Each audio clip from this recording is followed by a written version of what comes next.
আসসালামু আলাইকুম এভরিওয়ান, কেমন আছেন সবাই? আশা করি সবাই অনেক বেশি ভালো আছেন। আমিও আলহামদুলিল্লাহ ভালোই আছি। তো আজকে সকালে ঘুম থেকে উঠেই দেখলাম আম্মু চিকেন বিরিয়ানি রান্না করতেছে, আর এটা আম্মুর হাতে অনেক বেশি মজা হয়। তাই ভাবলাম আপনাদের সঙ্গে একটু শেয়ার করি।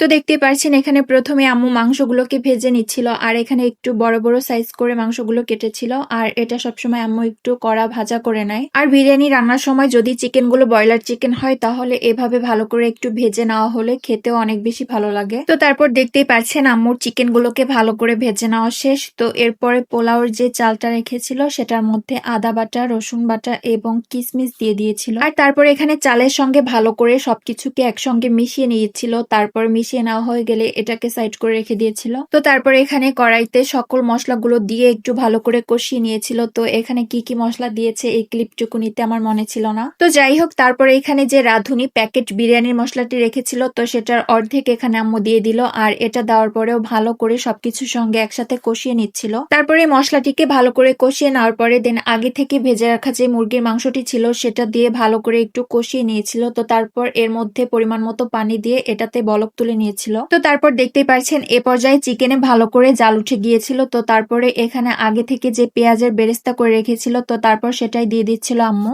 আর এ পর্যায়ে আম্মু পেঁয়াজ বেরেস্তা অর্ধেকটা ব্যবহার করেছিল এবং বাকি অর্ধেক রেখে দিয়েছিল, কারণ যখন বিরিয়ানি দমে বসানো হবে তখন বাকি অর্ধেকটা দিয়ে দিবে। তো তারপর পেঁয়াজ বেরেস্তা দিয়ে দেওয়ার পরে এখানে আম্মু দিয়ে দিয়েছিল পরিমাণ মতো টেস্টিং সল্ট। আর এই টেস্টিং সল্টটা দিলে বিরিয়ানিটা খেতে অনেক বেশি মজা হয়, যদিও বা এটা স্বাস্থ্যের জন্য ভালো নয়, তারপরও দিলে খেতে অনেক বেশি মজা লাগে। আর এখানে চিকেন রান্নার জন্য সকল উপকরণ দিয়ে দেওয়া শেষ। তো এটাকে ভালো করে কিছু সময় জাল করে নিলে একদমই রেডি আমাদের বিরিয়ানির জন্য চিকেনটা। আর এপাশে আম্মু বিরিয়ানির যে রাইসটা সেটাও রান্না করে নিয়েছিল। আর এটা হাফ অংশ যে বিরিয়ানির মশলা ছিল সেটা দিয়ে 10% এর মধ্যে 8% রান্না করে নিয়েছিল রাইসটা। তো তারপর এখানে রাইসের উপরে রান্না করা চিকেন গুলো দিয়ে দিচ্ছিল। আর এটা দিয়ে ভালো করে একটু দমে বসিয়ে দিবে আম্মু। আর দমে বসালে এটা যে 2% কুক হওয়ার ছিল সেটাও কুক হয়ে যাবে সুন্দর মতো। তো দেখতেই পাচ্ছেন এখানে রাইস গুলোকে চিকেনের সঙ্গে ভালো করে মিশিয়ে নেওয়া শেষ। তো এবার এটাকে দমে বসিয়ে দিবে একদমই লো হিটে 10 মিনিটের জন্য। আর দেখতেই পাচ্ছেন 10 মিনিট পর আমাদের চিকেন দম বিরিয়ানিটা পুরোপুরি রেডি। তো ভিডিওটি যদি ভালো লাগে থাকে অবশ্যই লাইক কমেন্ট করে যাবেন এবং আমার জন্য সবাই অনেক বেশি দোয়া করবেন। তো বাই বাই, আল্লাহ হাফেজ, টাটা।